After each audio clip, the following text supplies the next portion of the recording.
So hi guys, నేను మీ fitness medico. So నిన్న ఒక ఇన్సిడెంట్ జరిగింది. అదేంటంటే నేను నా డైలీ రొటీన్ వర్కౌట్ చేసుకుంటున్నాను జిమ్లో. అప్పుడు ఒక అతను వచ్చి, భయ్యా నాకు చెస్ట్ రీజన్లో ఫ్యాట్ ఎక్కువ ఉంది, సో ఏమైనా టిప్స్ చెప్తారా, స్పెసిఫిక్గా ఆ ఏరియాలో ఫ్యాట్ లాస్ జరగడానికి అని అడిగారు. సో ఇవాళ మన టాపిక్ మీకు అర్థం కాకపోతే అంటే it's spot reduction or targeted fat loss. అసలు స్పాట్ రిడక్షన్ అంటే ఏంటి? Losing body fat from specific areas like your abdomen or love handles లేదా inner thighs, inner arms etcetera. ఒక స్పెసిఫిక్ ఏరియాలో మాత్రమే ఫ్యాట్ లాస్ చేసేదాన్ని targeted fat loss or spot reduction అంటారు. So అది అసలు ఇది నిజంగా పాసిబుల్లా కాదా? రీసెర్చ్ ఏం చెప్తుంది అది మనం ఇవాళ చూద్దాం. సో ఫస్ట్ రీసెర్చ్కి వెళ్ళే ముందు అసలు ఫ్యాట్ లాస్ మెటబాలిజం ఎలా జరుగుతుందో మనం తెలుసుకోవాలి. సో ఫ్యాట్ లాస్ మెటబాలిజంకి ఫస్ట్ మొబిలైజేషన్ చేయాలి. అంటే ఏదైతే ఫ్యాట్ ఎడిపోస్ టిష్యూ ఆర్ సెల్స్లో ఉందో అది రిలీజ్ అవ్వాలి. దీన్ని మొబిలైజేషన్ అంటాం. ఈ రిలీజ్ అయిన ఫ్యాట్ యూటిలైజ్ అవుద్ది, ఎనర్జీ బర్న్ అవుతుంది, ఎనర్జీ రిలీజ్ చేయడానికి. So mobilisation and utilisation are 2 steps in fat metabolism. So ఇప్పుడు దీని అసలు ఫ్యాట్ ఎలా మొబిలైజ్ చేస్తాం అంటే, when you strength train you are not only increasing the strength of muscle but you are also increasing the blood flow. Blood flow increase అయితే ఆ చుట్టుపక్కల ఉన్న subcutaneous tissue or fat mobilise అవుతుంది. So it makes sense, ఎందుకంటే మనం చూస్తే మన other muscle groups compare చేస్తే మన అబ్డామిన్ మజిల్ గ్రూప్ తక్కువ బ్లడ్ రిసీవ్ చేసుకుంటుంది, తక్కువ బ్లడ్ ఫ్లో ఉంటుంది. So this got researchers thinking, ఒకవేళ నేను బ్లడ్ ఫ్లో బూస్ట్ చేస్తే అబ్డామిన్ రీజియన్లో can I do targeted fat loss అని చాలామంది రీసెర్చర్స్ ఆలోచించారు. ఒకవేళ అది పాసిబుల్ అయితే why only stop to abdomen, why not do targeted fat loss in any region like your inner arm, inner thigh, love handles etcetera. Specific రీజియన్లో మీకు నచ్చిన దగ్గర ఫ్యాట్ లాస్ చేసుకోవచ్చు ఒకవేళ ఇది పాసిబుల్ అయితే. సో రీసెర్చర్స్ చాలా రీసెర్చ్ కండక్ట్ చేశారు. చాలా weird, funny and hellish researches ఉన్నాయి. దాంట్లో కొన్ని ఎగ్జాంపుల్స్ ఇస్తాను. ఒకటి 1900s టెన్నిస్ ప్లేయర్స్ ఒక డామినెంట్ హ్యాండ్ ఇంకా నాన్ డామినెంట్ హ్యాండ్ ఒక సబ్క్యూటేనియస్ ఫ్యాట్ రేషియోస్ చూశారు. వాళ్ళకి అంత డిఫరెన్స్ ఏం కనిపించలేదు, ఎక్సెప్ట్ డామినెంట్ హ్యాండ్లో మజిల్ ఫైబర్స్ ఎక్కువ ఉన్నాయి నాన్ డామినెంట్ హ్యాండ్ కంపేర్ చేస్తే. అండ్ తర్వాత ఇంకో రీసెర్చ్లో ఒక 16 ఇండివిజువల్స్ని 27 days 5000 క్రంచెస్ చేయించారు. ఇలా చాలా రీసెర్చెస్ చేశాక రీసెర్చెస్ అందరూ వచ్చిన రీసెర్చ్ అంతేం ఫ్రూట్ఫుల్ రిజల్ట్స్ ఏం చూపించలా. Until in 2023 this a game changer. ఈ 2023 రీసెర్చ్లో 16 మెన్స్ని తీసుకున్నారు, 2 గ్రూప్స్ కింద డివైడ్ చేశారు, group A and group B. Let's take group B as control and group A మన టెస్ట్. సో గ్రూప్ ఏలో 27 minutes cardio and 2 ab exercises for 10 weeks 4 times a week resume పెట్టారు. ఇక్కడ same, ఇక్కడ కాకపోతే 40 minutes cardio 4 times a week 10 weeks ఇక్కడ resume. So results are shocking. ఏంటంటే ఇద్దరు equal amount of fat loss చూపించారు. కాకపోతే ఏదైతే టెస్ట్ గ్రూప్ ఉందో లేదా గ్రూప్ ఏ వాళ్ళు 2.5% more fat they last from abdomen region compare to control. So అసలు ముందు రీసెర్చెస్కి ఈ రీసెర్చ్కి అసలు ఏం డిఫరెంట్ చేశారు ఈ రిజల్ట్ రావడానికి మనం చూసుకుంటే, మనం చెప్పుకున్నాం ఫ్యాట్ లాస్ మెటబాలిజంలో మొబిలైజేషన్ అండ్ యూటిలైజేషన్ ఉంది.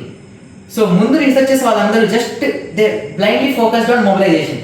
బ్లడ్ ఫ్లో ఇంక్రీజ్ చేస్తే ఫ్యాట్ మొబిలైజ్ అవుద్ది, కానీ ఆ మొబిలైజ్ అయిన ఫ్యాట్ యూజ్ అవ్వాలి కదా, యూజ్ అవ్వకపోతే ఇంకెందుకు. సో ఈ గ్రూప్లో మనం యాబ్ ఎక్సర్సైజ్ మొబిలైజ్ చేశారు, కార్డియోతో బర్న్ చేశారు. So they got the result. And ఇంకా ఈ థియరీని స్ట్రాంగ్ చేయడానికి కంట్రోల్ గ్రూప్ ఏదైతే ఉందో వాళ్ళు they last more fat from lower extremities because they did more cardio వల్ల వాళ్ళ లెగ్స్ నుంచి ఎక్కువ ఫ్యాట్ లాస్ అయ్యారు. కానీ ఈ రీసెర్చ్లో కూడా కొన్ని క్రిటిసిజమ్స్ ఉన్నాయి ఆర్ లిమిటేషన్స్. ఏంటంటే ఏదైతే టెస్ట్ గ్రూప్ ఉందో they are more obese compare to the control group. And ఈ రీసెర్చ్లో వర్కౌట్స్ మానిటర్ అయినాయి, సేమ్ కిలో క్యాలరీస్ బర్న్ అయినట్టు చూసుకున్నారు, వర్కౌట్స్ మానిటర్ అయినాయి, కాకపోతే వాళ్ళు న్యూట్రిషన్ మానిటర్ చేయలేదు. సో మీరు అనొచ్చు అయితే ఏమైంది, కాకపోతే వీళ్ళు ఎక్కువ ఫ్యాట్ బర్న్ చేశారు కదా అబ్డామిన్ రీజియన్ నుంచి అయినా అని మీరు అనొచ్చు. But in research it doesn't work like that. So ఇది ఒకటే కాదు, దీనికి ఇలాంటి రీసెర్చెస్ కూడా కొన్ని ఉన్నాయి. 2017లో ఒక గ్రూప్ని అప్పర్ బాడీ ట్రైన్ చేయించారు 3 times a week for 4 weeks, and ఇంకో బాడీని 3 times a week lower for a week 4 weeksకి లోవర్ బాడీ ట్రైన్ చేయించారు. సో రిజల్ట్స్ సిమిలర్గా వచ్చినాయి. సో మనం ఈ రీసెర్చ్ నుంచి అసలు ఏం తీసుకోవచ్చు అని చెప్పే ముందు, మీరు టార్గెటెడ్ ఫ్యాట్ లాస్ లేదా ఫ్యాట్ లాస్ చేయాలనుకుంటే మీరు ఖచ్చితంగా క్యాలరీ డెఫిసిట్లో ఉండాలి. క్యాలరీ డెఫిసిట్లో లేకుండా ఫ్యాట్ లాస్ జరగదు. మీరు వెయిట్ గెయిన్ అవుతూ స్పాట్ రిడక్షన్ చేస్తానంటే పాసిబుల్ కాదు. అది ఫస్ట్ గుర్తుంచుకోవాలి. రెండోది, మీరు పక్కా ఒక సర్టన్ ఇంటెన్సిటీ అండ్ డ్యూరేషన్తో చేస్తేనే అవుద్ది. అంటే మీరు ఈ రీసెర్చ్ పెట్టుకుని నేను 3 minutes వాక్కి వెళ్ళి ఒక 1 minute ప్లాన్ చేసేస్తాను, నాకు స్పాట్ రిడక్షన్ జరగాలంటే అలా జరగదు. మీరు ఖచ్చితంగా ఒక certain intensity, duration and mostly concentric ab exercises చేయాలి, నాట్ ఐసోమెట్రిక్. ఎందుకంటే మన target boost the blood flow. Blood flow ఎప్పుడు బూస్ట్ అవుతుంది? కాన్సన్ట్రేట్ ఎక్సర్సైజెస్లో బ్లడ్ ఫ్లో బాగా బూస్ట్ అవుతుంది. సో తప్పకుండా ఒక certain intensity, duration and concentric ab ఎక్సర్సైజెస్లో కరెక్ట్గా పెట్టుకుని చేస్తే మీకు రిజల్ట్స్ వస్తాయి. సో అన్నిటికన్నా మెయిన్ మీ న్యూట్రిషన్. మీరు సరైన న్యూట్రిషన్ తీసుకోకుండా ఎక్కువ క్యాలరీ ఉన్న ఫుడ్ తీసుకుంటాం, లేకపోతే రిఫైన్డ్ ఫుడ్ తీసుకుని ఫ్యాట్ లాస్ జరగట్లేదంటే అది జరగదు అన్నప్పటికీ. సో పక్కాగా న్యూట్రిషన్ మానిటర్ చేసుకోండి. మరీ చప్పగా టేస్ట్ లేని ఫుడ్, ఉప్పు కారం లేని ఫుడ్, బాయిల్ పచ్చి తినమని నేను చెప్పను. But heat healthy with low calorie చూసుకుని తినండి.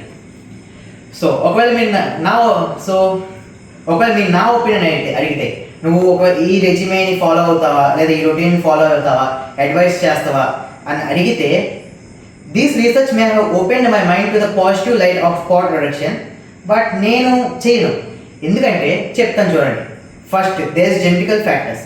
Not all human beings are same, and in body building genetics plays a huge role. Suppose ఒక individual has better fat metabolism properties, then he metabolises fat better then me. అదొకటి. తర్వాత gender differences.